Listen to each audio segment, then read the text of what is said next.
Okay, we are up to Siman Ayin Hey, the halachas of candle lighting. We already did outside for plenty of time, and we also started inside. So this will be the recap. We're going to start from Sif Hey. Every Sif is on its own, so it's not like you have to have a flow. So let's go. Sif Hey. Mitzvahs hadlakas hanedos. The mitzvah of lighting candles, Chala bein al hanoshim bein al hanoshim, technically applies to everyone, not just women, even though they're the ones who end up lighting. So why does it work out that way? Ella shanoshim musharis ba yoser. Women are more I don't know, warned about it is right, but they're the ones who are more involved in it. Why? Number one, Number one, because they're the ones who are mostly in the house. The husband, the father could be running to the mikvah, preparing for Shabbos, going to shul early, whatever it is. And also, also because, as we spoke about from Chala, which I think maybe we did this already. Whatever. Either way, we spoke about by Chala that the Chava in the beginning when the world was created, she extinguished or diminished, I should say, rather the light of the world, which was because because she caused Adam and Isha together with her to do the Aveda, which in this case it diminished or it darkened the neshama, which is called a ner. So therefore,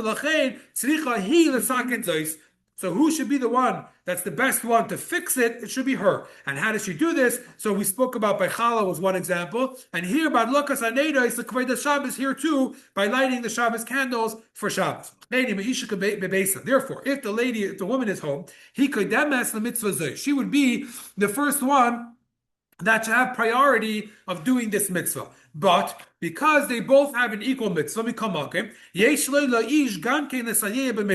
but therefore, because he has the same requirement as her, technically, so he should do something to help in the mitzvah as well. How so? So number one, he should be the one that could prepare the candles. And therefore, what you do is it's called you singe it. The hainu, what does that mean? Sheyadlikin, you light it, v'yechabit, and you put it out. Now, why do you do that? So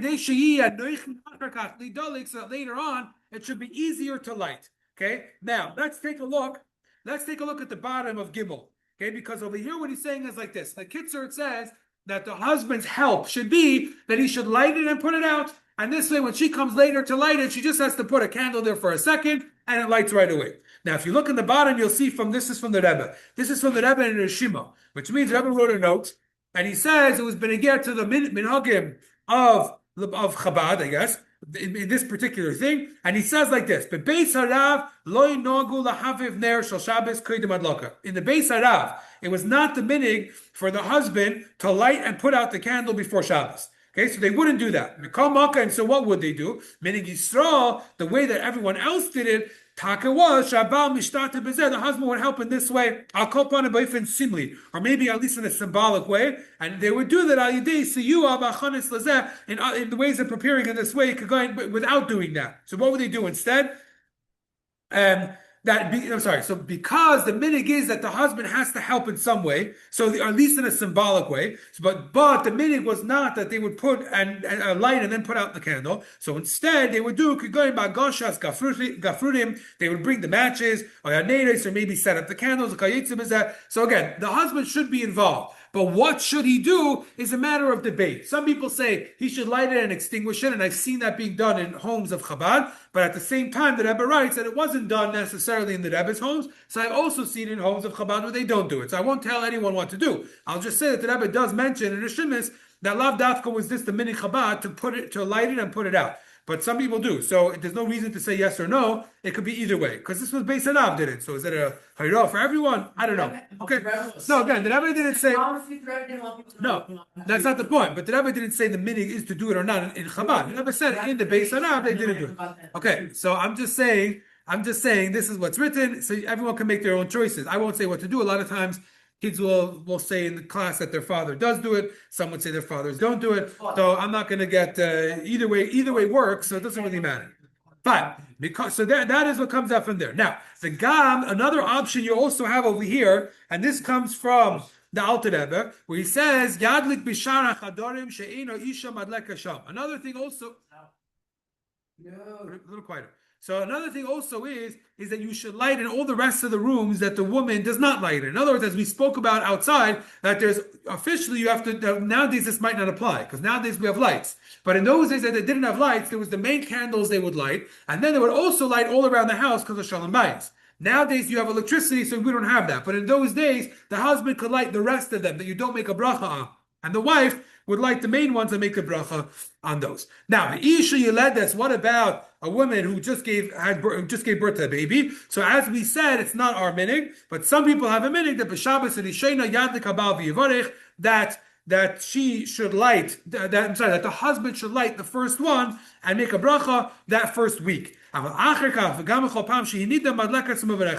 that first week, including other times that she's tameh, nevertheless she will light and make the bracha anyways. But as I said, this is not our minig. By us, she always lights, even the first week if she could.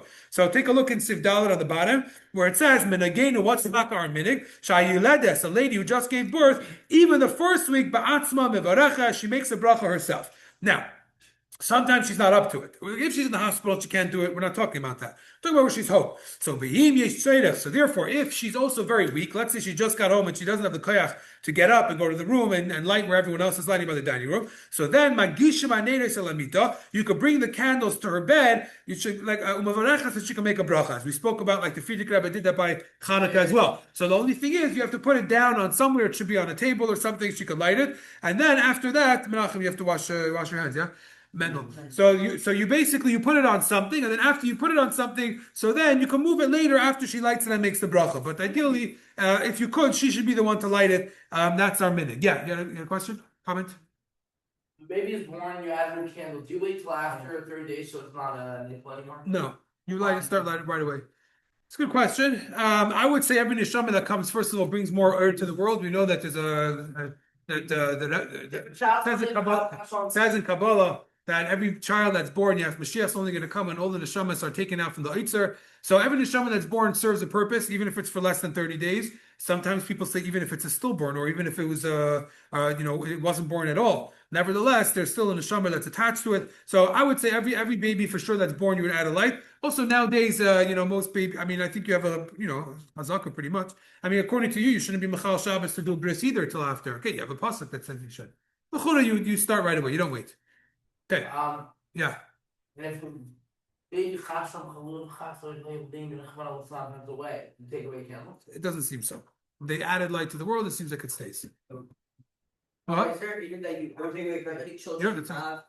Many children now that's many candles he likes. So we spoke about this. Yes, there's different minhagim. Some yield mini they do just two. The mini, the accepted mini became for every child that a person has, they add another candle. So you start off with two for the husband and wife, and every single candle you add another one. What? Yeah, that's the two for, but then you add later on. Okay, let's go further. Sibah. Noyagim anoshim, the minig that women have is that shakridim adlakas hanedes reichatzois v'leivshes bigdei Shabbos. The minig that women have is that before they light candles, they finish getting ready. So in other words, they washed already, they changed into Shabbos clothes, they did everything they have to do. The Asher Lahem, and the Kitzur says they're praiseworthy. This is the way it should be. Yeah, in other words, we want them to have accepted Shabbos when they light. So why should they get dressed after? It should all be done before. They should be lighting candles as they're taking in Shabbos. Together with that, they have to daven mincha before if they're davening mincha. Because mincha has to do with Friday. When she lights, she's accepting Shabbos. And therefore, she shouldn't daven a mincha after, which is a weekday davening. It doesn't really make sense. Now, as we said before, when we learned this the first time, that if a woman has a need, let's say she has to go to shul or whatever it is after and it's far away, she has to take a taxi, so she could light and take a tanai, a condition, verbally or in her mind that she's not being makabel Shabbos, and then someone needs to accept Shabbos within 10 minutes. Maybe not her, someone else, but in this case, she would be able to not do it. Now, you shouldn't do that, just for no reason. It has to be the tzorich, as we explained. The tzorich doesn't just mean you want to go down by the kaisel, as one example, even though it's a big deal. So we explained that tzorich could be something much bigger than it was for a chasana or something like that. But I assume if she's, let's say, a shlucha, and there's a big event in shul, a big dinner she has to go to, I imagine that would count as well. Technically, she can light in shul also if she's going to be there eating and everything. Okay, so you have to see the situation, but it has to be for a big need. Then you would be able to make a tanai, and then be able to get an extra. No, well, she can get extra 18 minutes, but someone else would have to take it in within 10 minutes. Now, what happens? The Isha shenis achra ba'asaka. Let's say the lady is not so conscious of the time, and things are getting delayed, right? And she comes, and it's already close to Shabbos. So now she has to make choices. What does she do? She's going to wash and bathe, v'tilbush and get dressed. Then took a lovely day Safek Chilul Shabbos. It's possible that she might end up lighting candles too late. So then mitzvah yoser, it's better. Shetadli kamei shehid. She should light Shabbos candles right away. Mishatov as soon as she comes home. I'm sorry. She should light Shabbos candles as she is, meaning before bathing and before changing. Better than Mishatavich Asashalim Di Safek Chilul Shabbos. Better than to put herself into a situation where it might be Chilul Shabbos. Now, let's say the husband sees that she's not going to make it in time. Mitzvah Gedola Sheyad Likud. The best thing is that he should light. He shouldn't be bothered by the fact that she's going to get angry at him for lighting instead of her. So you have to balance this out. Obviously, Shalom Bayis is a priority. So you have to know what's really happening. Is she really going to miss it? Or is it just that the husband is very, he always likes to be 10 minutes early? So you have to balance it out, make sure it's being done in the right way. But obviously, Chilul Shabbos is not possible. So if you go on Mitzvayim, sometimes you have to be very clear. If you're giving out Shabbos candles, you have to be very clear. These should be lit before a certain time. Usually you say you say Shabbos candle time and you just say it should be lit then and not after or something like that. Or you could just say maybe a few minutes before Shkia, it shouldn't be lit after. However you're going to do it, but you should make sure that that's clearly stated. Because sometimes people will say, "Oh, I'll do it when I get home from work." No. If it's in the winter and you're not going to make it home in time for Shabbos for whatever reason it is, then don't light it when you get home. So you have to be clear about that. Okay, Sizai. Let's say the guy is lighting Shabbos candles. So this week, as we all know, is going to be Chav Shvat. All the women are going in for the kinnis, let's say. So now you have a lot of shulchim that are going to be home by themselves, and they all have to light Shabbos candles. Now, if they're guests somewhere else, then, as we'll get to later, lab dafka do they have to light? But assuming they're staying home, so they have to light in their house. Okay, so now, but let's say he also wants to drive to shul and schlep stuff for the kiddush the next day, whatever it is he's doing. So he wants to do both. He wants to light Shabbos candles, which is kind of taking in Shabbos, like we said, but then he also has to get to shul. So then, the best thing would be the same thing. Make a condition, he's not taking in Shabbos, and then he gets 10 minutes. But bidi evet. But him, it's a little easier. Even if he did not make a condition, if he didn't make the condition by mistake, for whatever reason, he could still do malacha.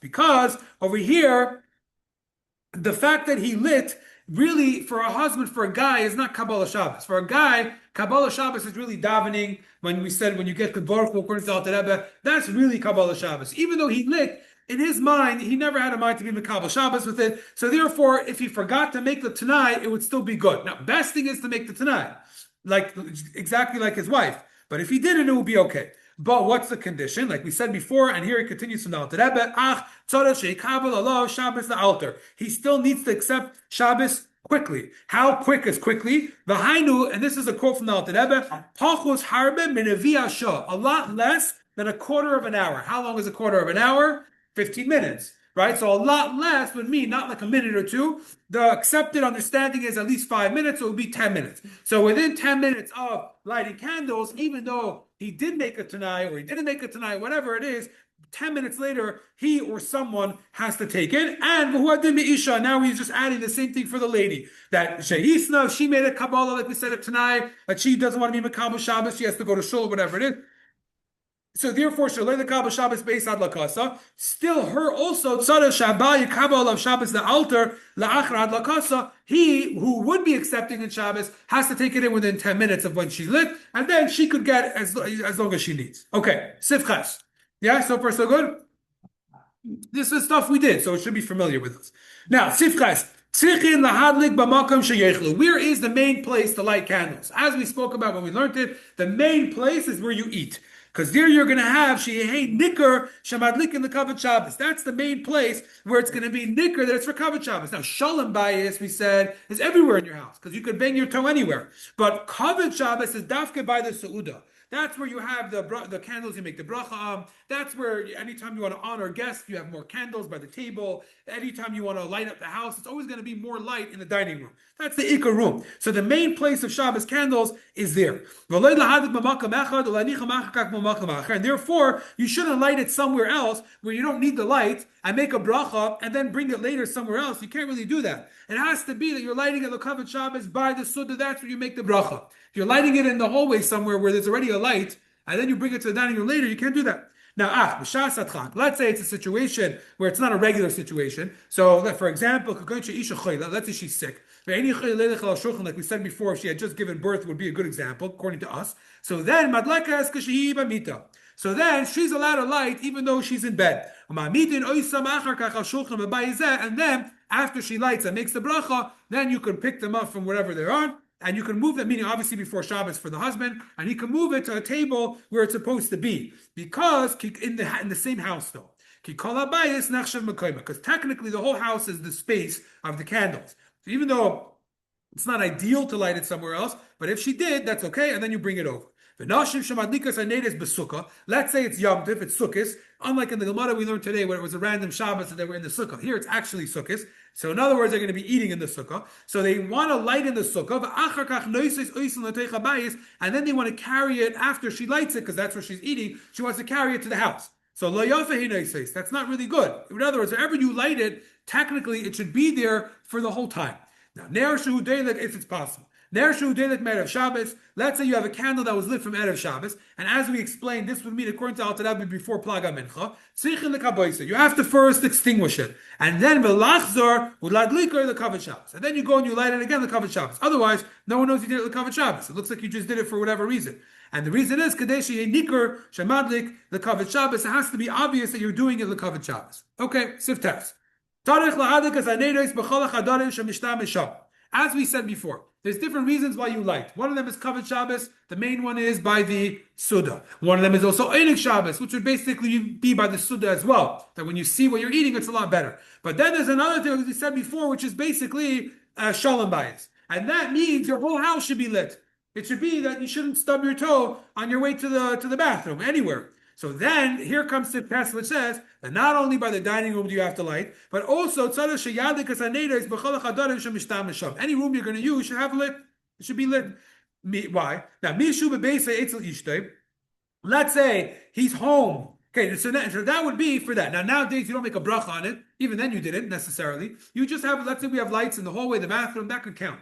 But if you were actually lighting it, so you don't make a bracha necessarily. So let's see how this would look, right? You make one bracha, which is by the main one, which we said before. So how would this look? So let's say Mishu Bebeisei Eitzel Ishtar. Let's say someone's home together with his wife. So who's lighting? His wife is lighting. So because she's lighting by the dining room, so he's going to take a light in the rest of the house. Right? But you don't have to light there. You don't have to make a bracha, I'm sorry, because the bracha was made by the main candles. Now you have to light everywhere else so you don't stub your toe. But you don't make a bracha on that. One bracha was it. So fine, yeah, that's simple, or more simple. But let's say he traveled. Okay, so not like this week where she's traveling. Let's say it's the Kinnis week. He's traveling. So he went to New York. No, I say Kinnis HaShluchim or Shluchais. Right, that's correct. So this week she's traveling. But let's say it's a week that he's leaving his house. Okay? So now, as we said before, the requirement of him lighting at home, she's taken care of. But there's another issue, which is, what about where he is? What is that considered like another room? So if he's let's say he has his own private room that no one's using. So let's say he goes to someone's house and he rents an Airbnb, an apartment, a room or something in someone's big house. Now, that room itself also needs to have light. And he has a chiyuv to light the light.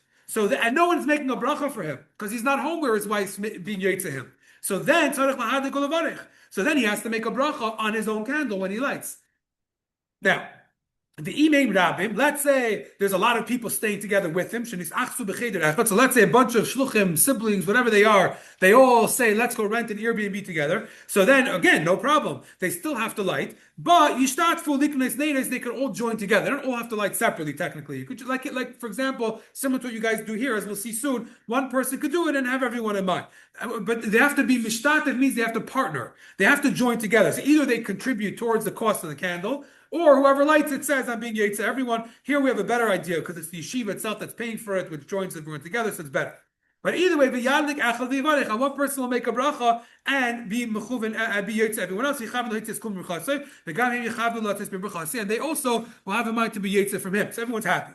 Now, that is when you have your own room. When you have your own room, you have your own requirement to light separately. But let's say you don't have your own room. You're going to someone's house, and there it's your parents' house, the Moshe and Kranax. So it's you staying together with your siblings. It's not really your room. You're not renting it. It's not private. So So then, and they're the ones who, let's say, either own it or at least they're not giving it to you as in it's yours. You're not renting it. So in that case, you don't have to light at all. Your wife is lighting for you at home, and you don't have a separate room here. So therefore, you wouldn't have to light. Now, it happens to be, we'll continue the rest about the Bachram tomorrow, but it happens to be, let's say you go to someone's house in the Kinnis, but you're also eating by them that night. So you're staying there and eating. So then, you don't have to light or contribute or do anything, because you become what's called B'nai Bayis. You become one of them. But if you're not eating by them, what sometimes people do, they go there just to sleep, and they go eat in Alutera or whatever the Kinnis would be. So then you're not really full B'nai Bayis, you're just a guest. Which in that case, technically you should chip in with whoever's house it is to be able to contribute towards those candles. Yeah, so let's say a guy goes to someone's house and they're getting their own room, so then they should say, I want to contribute towards the candles if they're not actually eating there. But let's say you guys go on a Shabbaton to someone's house, so then no one has to light because you're all in the house and you're eating there and you're doing everything there, so you become B'nai Bayis for that Shabbos as we spoke about. Okay, we'll continue the rest of this tomorrow.